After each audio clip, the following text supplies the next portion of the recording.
Hello and welcome to the Business of Winning podcast, brought to you by Performance Insights, providing expert speakers and hosts from the world of Formula One motor racing to corporate events and conferences worldwide. Just click on www.performanceinsights.co.uk and send us your requirements.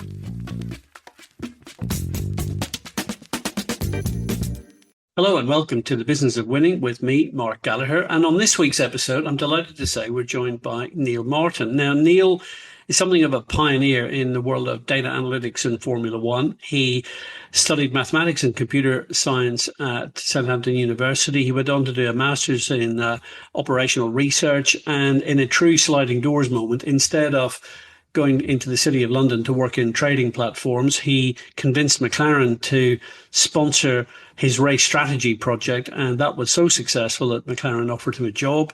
And he then was at McLaren very much running strategy all the way from the turn of the century through to 2005, 2006. In fact, in 2005, he was kind of single-handedly responsible for Kimi Räikkönen winning the Monaco Grand Prix, a key strategy call that Neil made during that race when a safety car was deployed. It's probably as a result of that, no surprise that other teams were looking to see who this guy was. He was headhunted to Red Bull Racing, went to Red Bull in 2007 and was very much involved in what was then another very famous race victory, 2009 Chinese Grand Prix, Red Bull Racing's first ever victory in Formula One when they took a very memorable 1-2 finish.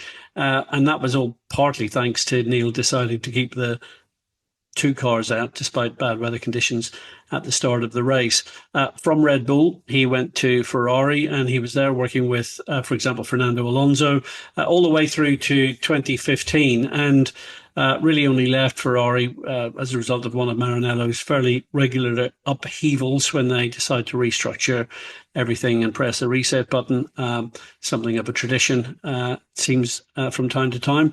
And Neil now is a shareholder in a company called Pacetech, which provides a range of services into the motorsport industry. But he remains very passionate about and closely follows, of course, Formula One and all the technology that's to do with that. But really, for me, the big thing about meeting Neil is that here's an individual who's played a pivotal role in the digital transformation of Formula One, in shaping this data-driven sport that we take slightly for granted today in terms of the amazing performance, the risk management, the safety, the quality, the reliability. So much of that is based in the deep understanding of the data and the way that data is gathered and analysed, and the power of that is harnessed by someone like Neil Martin. So great to have this opportunity to chat to him. I hope you enjoyed the conversation.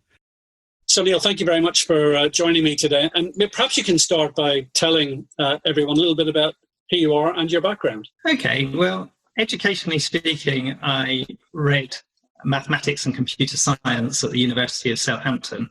I obtained a BSc there, and afterwards I went on to do an MSc in operational research. Operational research is, if you like, the science of doing things better. So you model things mathematically, and once you've done that, you're able to optimize them in various ways to achieve your objective. What led you then down the path of deciding that motor racing in general and Formula One in particular was where you were going to ply your trade? Well, as a kid, I was watching the TV and I noticed that they were saying there's going to be this potential world champion going to be crowned overnight down in Australia. And I was only young, I obtained special permission to stay up late to watch it. And Nigel Mansell's wheel exploded, and that was the end of his race.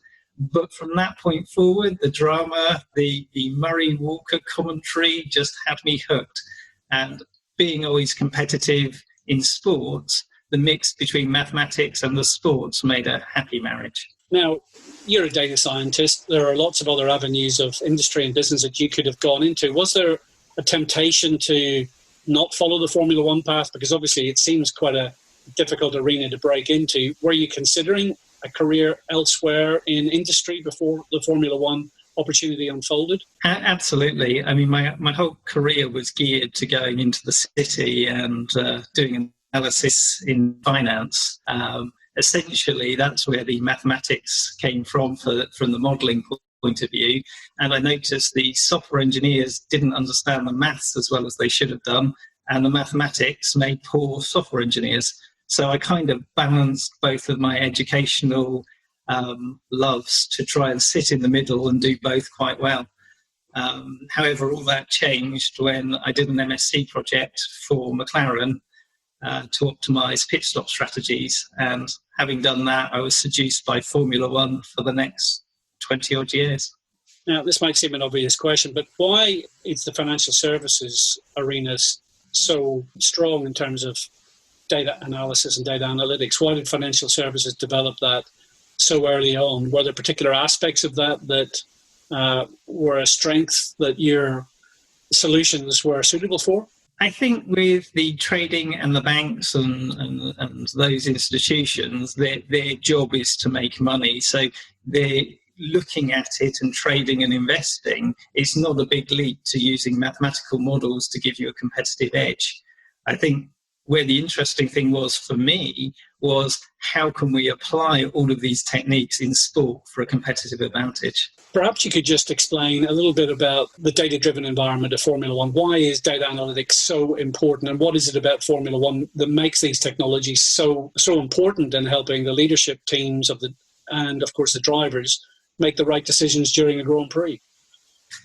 So Formula One, it's been said before, it is a true meritocracy. He or she who does the best job generally wins. So that produces a playing field where it is level from that point of view. So if you had two competing teams who had equal number of peoples of equal intelligence, it's those who get the competitive edge by being more efficient in certain areas to outdevelop the other side. So that's where the competitive edge comes in. So the deeper you go into each solution, the more efficient you are, the better outcome you're likely to achieve. And what are the kind of variables that you have to deal with in a Formula One environment? Oh, it depends on the area under investigation, because you can apply it to all areas of Formula One. This is the beauty of the discipline of operational research, because you can look at any area from manufacturing, how do I maximize throughputs of widgets to get to the car? Logistics, how do I get things around the world quicker? Or race strategy, how do I win races? Engines, when do I turn the engines up for maximum usage in the race to give maximum performance? Because if I'm leading the Grand Prix by 30 seconds with 5 laps to go, there's little point in having it at maximum volume. Equally, if I'm around a pit stop time, then that marginal advantage that I've been saving up might be enough to make me emerge on track ahead of a competitor. So it's how good's your imagination to where you can actually use the information, really. Now, within Formula One, I mean, you just mentioned, for example, manufacturing operations, logistics, and then race operations.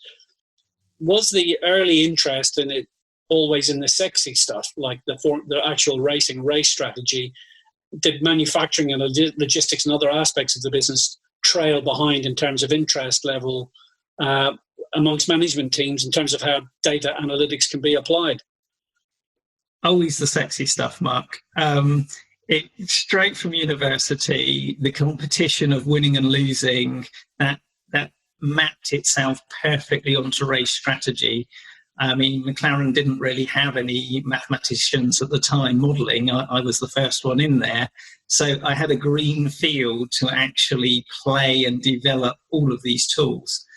And it was only as I started to gain traction in that and prove that I was better than the subject matter experts who'd been around there years and years and years, that they were then open to the idea of, well, what else can you apply this to? So, I mean, we applied it to many areas because as my reputation grew, the trust grew. So, for example, one area, do you bother taking a third driver to Australia? Because, A, what's the probability we use a third driver? versus how much will it cost to get him down there. First class flights, hotels, and actually, when was the last third driver used in Formula One? And you can calculate, even if he is used, how rusty will he be, and will he give you any points at all? That's a wonderful example, and something that I doubt very many people would have thought about, because in the old days, people would have just said, oh, bring the third driver because we might need him. But you can actually put proper data and mathematical probability around whether that's the right thing to do. Absolutely. In the end, the team actually chose to take the third driver, not because they thought he'd be used, but mainly because he could help out with sponsors and not distracting the other drivers from doing their day jobs of driving the car, and also for motivational aspects of the third driver himself. So this is quite nice because you take the data, you come up with the solution, and then you wrap around the psychological aspects of it to come up with the ultimate solution. Talk about the modelling for race strategies in Formula One. There are obviously lots of things that you know about, you have certainty over in terms of the mechanical aspects of what's happening. And then there are lots of things outside of your control. Just give a flavour of the complexity of modelling strategies in Formula One racing. Well, if I start with a tiny bit of history, my very first model only involved about 5 variables: time lost in pits, tyre degradation, how fast is the car. And it was a single car on a single track. How fast can I get to the end, and where should I do a pit stop? Now, that probably doesn't sound that exciting or that useful, but it allowed for the first time engineers to say, is this a one-stop race or is this a two-stop race? Where it fell down is if a two-stop was quicker than a one-stop, but you had to overtake the car to achieve that strategy, then if the overtake happened, that was a great move by the driver. But if it didn't happen, it would be, that's bad luck. The problem is it's not bad luck. It's just the model isn't good enough. You don't understand your data. We need to bring this risk event into our model to understand whether it's possible or not possible to overtake. Are we asking an inhuman thing of the driver, or should he be able to do this? Is the characteristics of the track facilitating the overtake? Is it not facilitating the overtake? Now, how you model these variables is what sets apart the great data scientists from the, shall we say, average ones, if I'm allowed to use that terminology. Because, for example, there aren't that many overtakes in a race. So how do you measure whether an overtake is likely? Well, one way to do it is to look at how many non-overtakes actually occurred. So if I'm closing at 0.2 of a second a lap on 20 different occasions across the field and there have been no overtakes, you would then say intuitively, well, actually, I know if I don't have a pace differential of 0.2, no overtakes are going to occur. Whereas traditionally in the engineering, they were going, well, let's just look at the overtakes and not missing that other side of the data that was never encapsulated, which gave the actual insight. You started off with modelling a single car, just those few variables, but things quickly, of course, become a lot more complicated than that, because it's one thing for us to know what strategy we're going to run with one car. We then have a teammate, and then, by the way, we have 9 major competitors, each running 2 cars. So we have 20 cars on the racetrack, and the complexity then in terms of what the competition are going to do when the race starts makes it a whole lot more interesting, doesn't it? Absolutely. And that's the key point where things actually changed for modelling race strategy, in that we went from a deterministic world where for a given set of inputs you would always get the same outputs, to embracing risk, embracing the fact that traffic patterns exist, embracing the fact the safety car might come out at any given time. Because traditional engineers would say, oh, that's too complicated, it's bad luck. But no, you're actually making a decision by ignoring it. Whereas what I'm saying is, look, I'm sorry it's an inconvenience that the safety car is going to come out, but you can still make your best decision even though it's destroyed your race under that scenario. So by embracing these risk points, you can better model traffic patterns and better model what to do under a safety car. And sometimes it benefits your race, sometimes it doesn't. But what we do is we run tens of millions of different simulations So overall, we get the shape of the race. So what is our most expected outcome for a given decision we will take? And we not only run it from now in the race, we run it forward to the end of the race.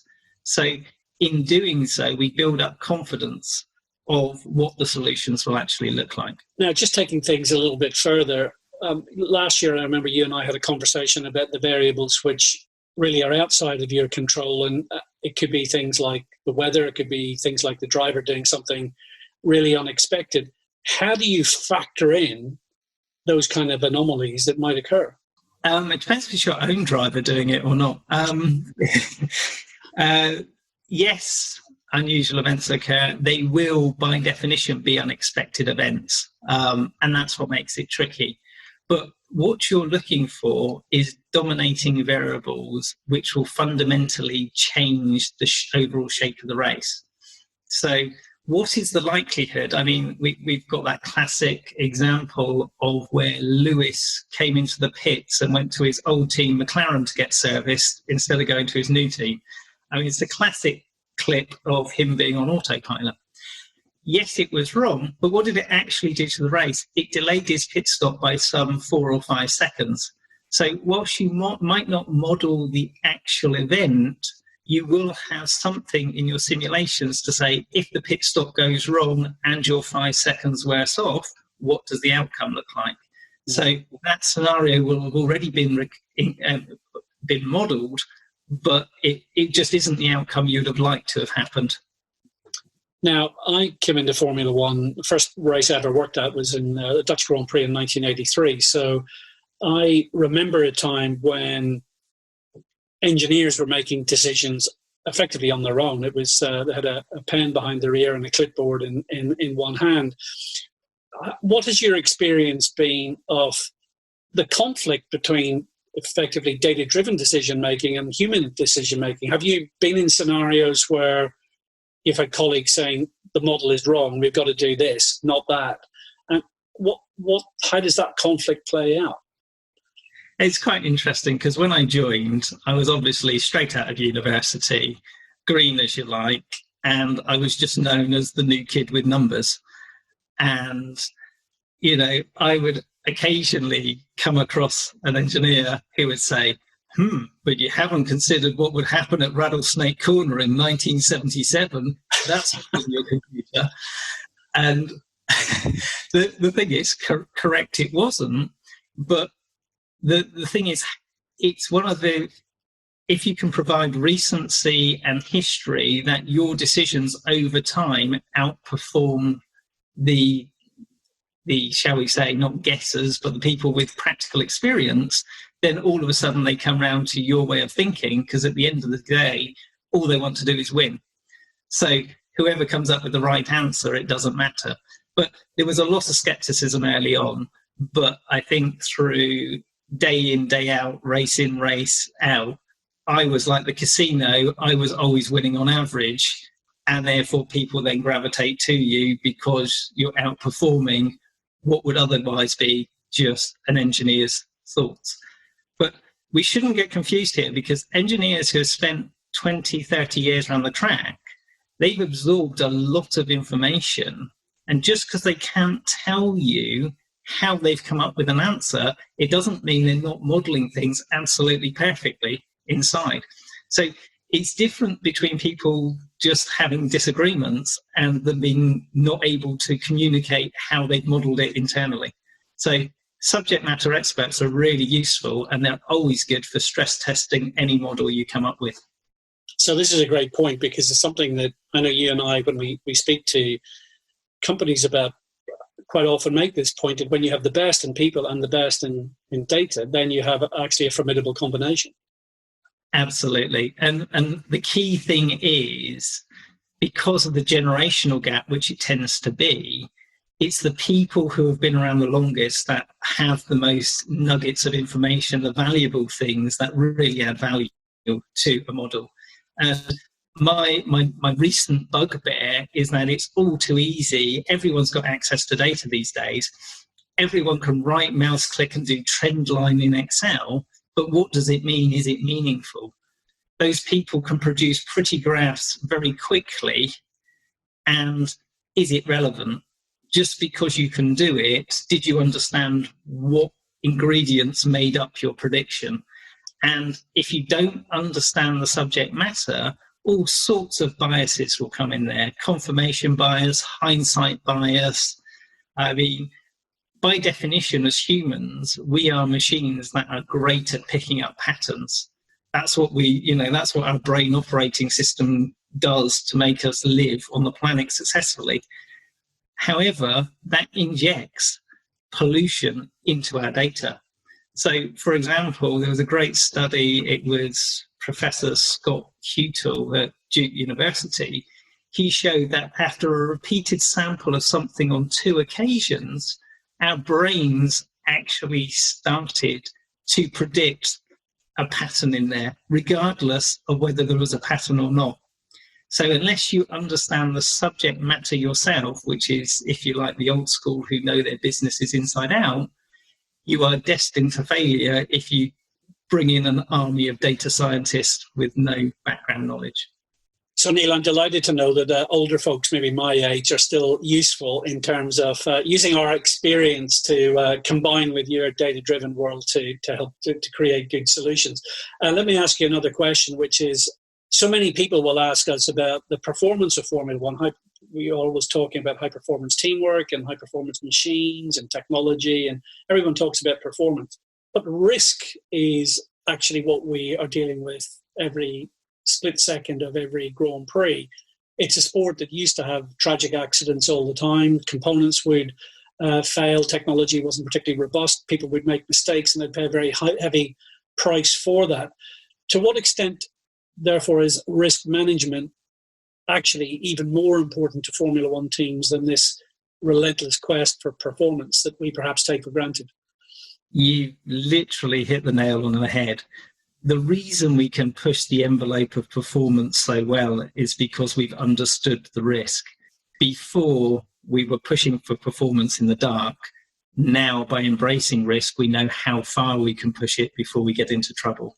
And the antithesis is that people said you would dumb down the sport by putting constrictions around it. But actually, we've been managed to overperform because we understand the limits of what's possible.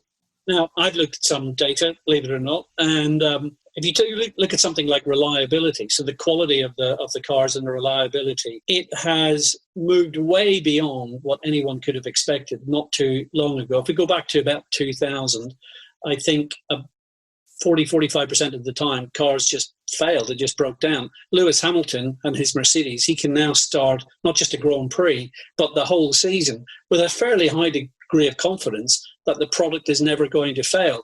So what kind of analytics has played a part in helping the teams to develop reliable, robust systems? Interestingly, in the example you've chosen, it was a rule change.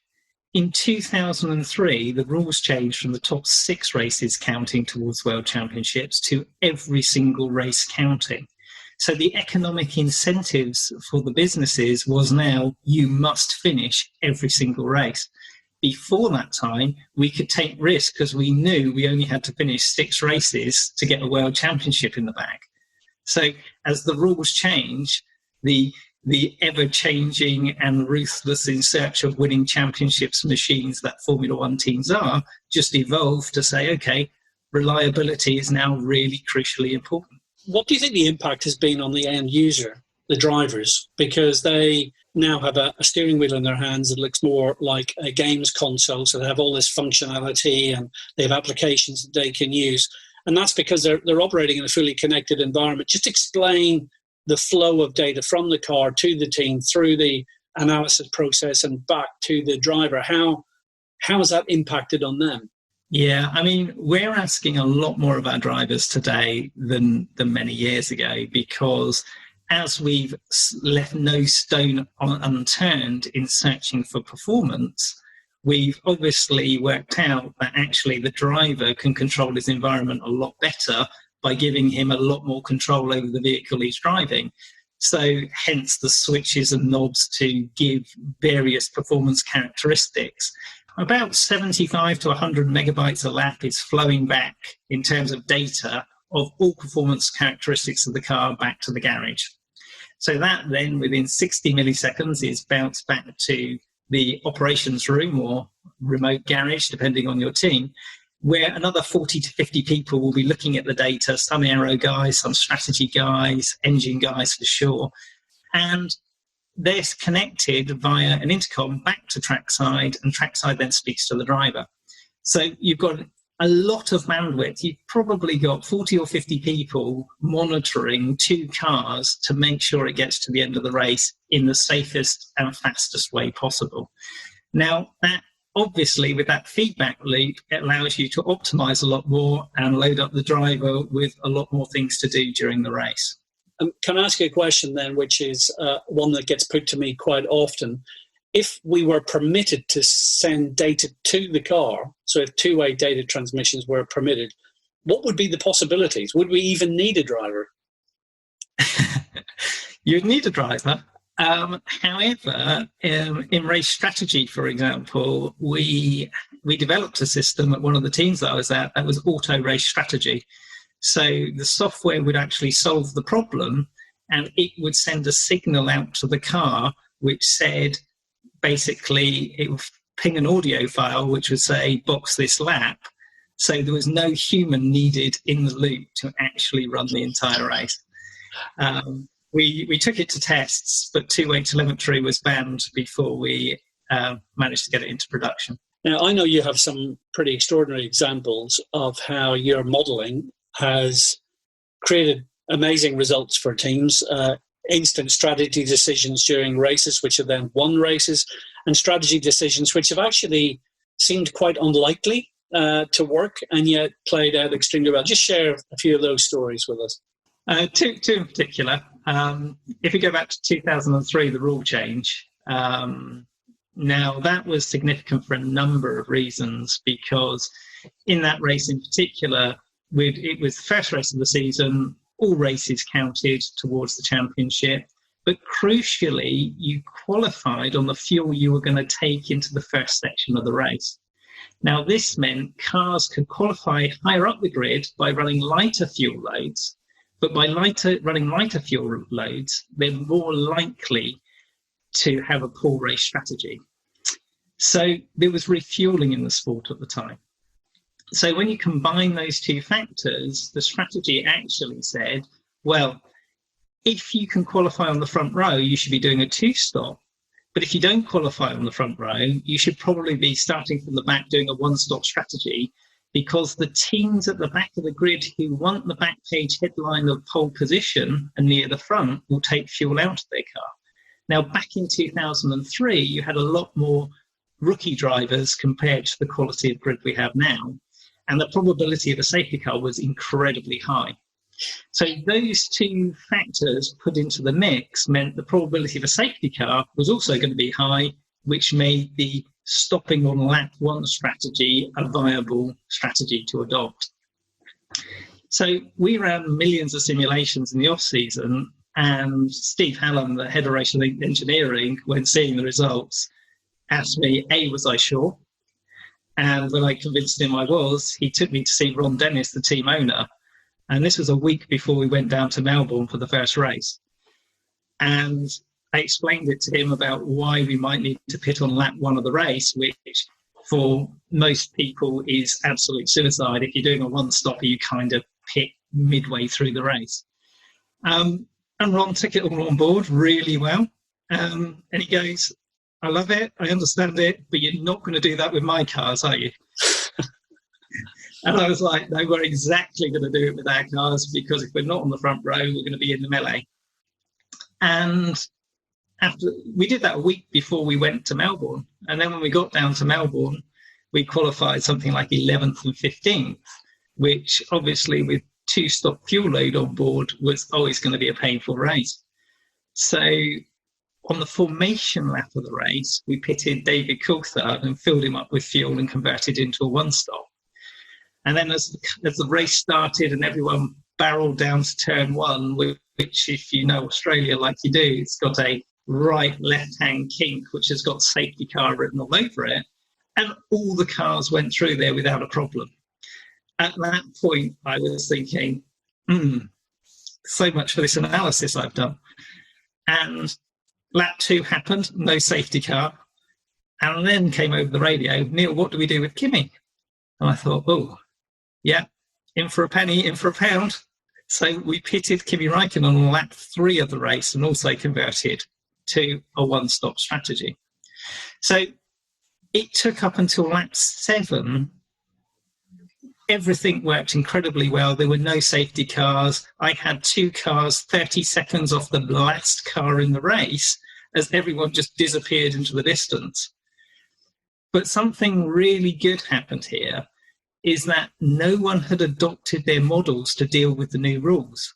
So when a safety car then appeared on lap 7, the lead cars could have pitted safely, but no one did because they hadn't realised it was a new game. So they stayed out for their 2-stop strategy, which then meant we're on the back of the grid with a 1-stop strategy, and they had to stop twice more. So all of a sudden, as everyone started pitting, we then floated from the back of the grid all the way to the front of the grid and ultimately finished 1-3. Now, it would have been a 1-2 finish, but Kimi Räikkönen got a speeding penalty in the pit lane during his one pit stop by 1.1 kilometres an hour. Not that it scarred me, but I still remember that figure he sped by. How popular were you with Ron Dennis after that result? He was quite popular, and he tried explaining it in the debrief afterwards when we all got back to the UK. He described it as a statistical certainty there would be a safety car and we would float through the field, which he got the gist of it was the main thing. But yeah. Where does all this go in terms of translating lessons for business? What can companies learn from your experience in the world of Formula One? I think the first thing is just because a problem is big and scary, it doesn't mean it's not worth chasing after the answers. There are a lot of complex problems out there that people traditionally look at it and go, oh, that's a difficult one to solve, and they'll scratch the surface. What you need to do is have a deep dive into it and not be scared of getting one step closer to the solution. The problem might be so complex that you might not be able to write an equation for it where you get an answer, but even if you get 2 steps better methodically, then that's better than the situation you are today. And that is, if you like, the science of operational research. It's about doing it better than you're doing it today. And I think that's really important because for the bigger problems, you cannot go straight to the solution without hundreds of interim steps to get there. I think the second point I'd make on that is the data scientists tend to be good at manipulating data, and there's a lot of data out there, but referring to the data is no good without mixing it with the subject matter experts. Do you think there's a tendency at the moment for businesses to rub their hands together and say, oh, we're a data-driven business, we've got all this data, we're doing really cool stuff with it, and miss some of the fundamentals? Is there too much of an emphasis on big data and not enough emphasis on what you're actually doing with it to get desired outcomes? Yes, in a word. I've seen the word AI used when someone's just doing a trend line before. It's kind of scary when people have got products they're trying to sell, they're selling the product as if it would solve the problem. Now, when we were discovering and applying these techniques, we were referring to the algorithms such as the Bayesian technique or whatever it was. Whereas now you get a nice shiny wrapped up package where you do right mouse click, solve, and all of a sudden your answer pops out the bottom. But it might not be the best technique to use on your data. It might not understand, or it definitely doesn't understand the difference between correlation and causality. So in our world, everyone used to say, if I've got a fast top speed, I'll be able to overtake. Well, on the surface, that sounds about right. But you've got so many bias and prejudice in there because actually in 2009, Red Bull did most of its overtakes with the lowest top speed of any of its competitors. And the reason was we were faster out the corner. So even before they got anywhere near the top speed, we'd undertaken the overtake and disappeared into the distance. So it's quite interesting that auto packages that find correlations might not actually be the best thing for the business. So Neil, you've worked in strategy roles at McLaren and Ferrari and Red Bull Racing. And a very untechnical question for you, so one much more about culture, business culture. How has the different cultural environment in the three teams that you've worked with in Formula One impacted on your work as a data scientist? Has that made a difference, or has it been very much the same wherever you've gone? It's a very interesting question, because I went straight from university into McLaren, which was a high-performing team winning many races each and every year. So my perception of what normal was very not normal. And therefore, for me, it was just this incredible playground. It was like a PhD playground with deliverables. They let me do whatever I want, except there was a product at the end of it. And that was a really fantastic environment as they invested in technology and data. And, that was down to Martin Whitmarsh, who obviously came from aerospace, and that was his push. So that was really nice. I think when I went from McLaren to Red Bull, the thing that shocked me was, from a company that had been geared up in McLaren to deliver upgrades at each and every race, I went to a company that was geared to 3 upgrade packages per year. It was like, here's the mid-season upgrade. And it was like, whoa, if these teams are going to compete at the top, they need to change their entire mentality, entire process to deliver an upgrade each and every race all the way through the season. But it was just a shock for me that there would be a team in Formula One that wasn't upgrading every single race. Obviously, part of that was my naivety. Obviously, budgetary constraints. It was owned by Ford at the time or something. So there were various parameters that they were playing with that should never come into my priorities when I was operating for McLaren. So that was quite a shock. But the day-to-day work of data analysis is the same, but that was quite a culture shock that a different company was playing the game differently. The difference being is it now wanted to win, so it had to change fundamentally how it approached racing. Then, of course, we went to Ferrari afterwards, and Ferrari, it was oozing with passion. They would race and chase everything, and again, the job was unaffected, but the passion was palpable walking through. You could tell whether we won or lost a race on Monday morning by walking through the office.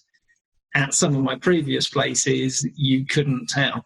Well, that's very interesting. And I mean, there's an obvious question that leads on from that.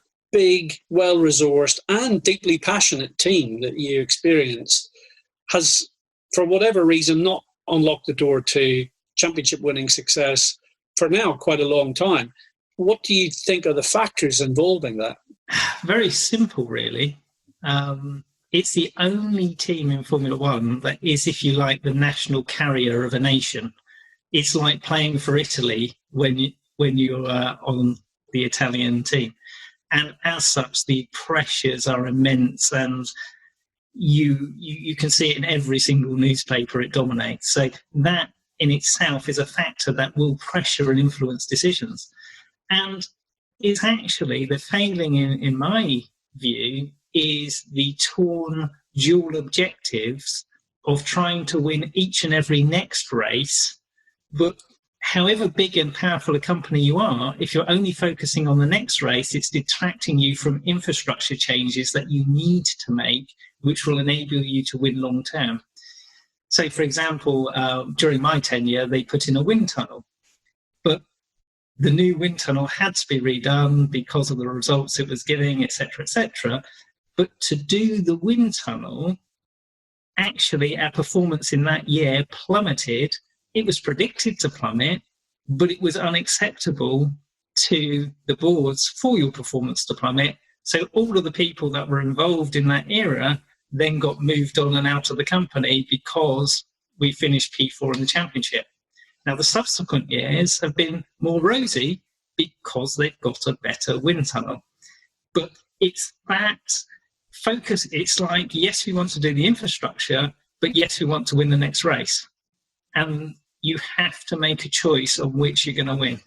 So that's really interesting. Have you ever worked out how to include in an algorithm the emotional quotient and the pressure that people are under from the media?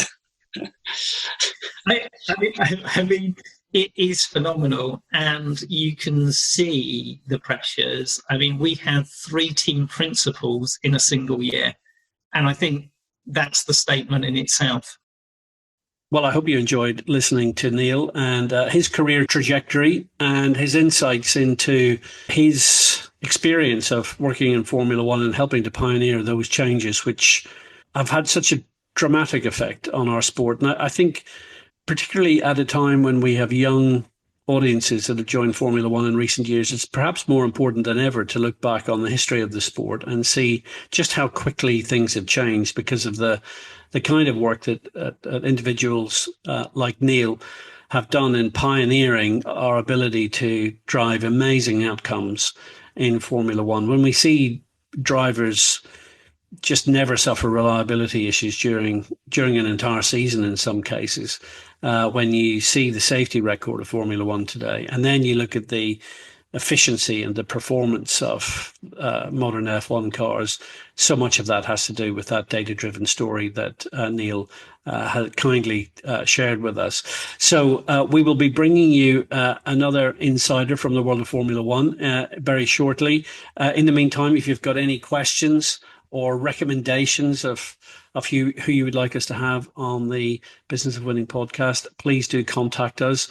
Performance Insights can be found on Twitter, or rather X as it is. We can be found on Instagram and on LinkedIn, and of course through our website, which is performanceinsights.co.uk. So we look forward to hearing from you, and we certainly look forward to bringing you more from inside Formula One, the business of winning.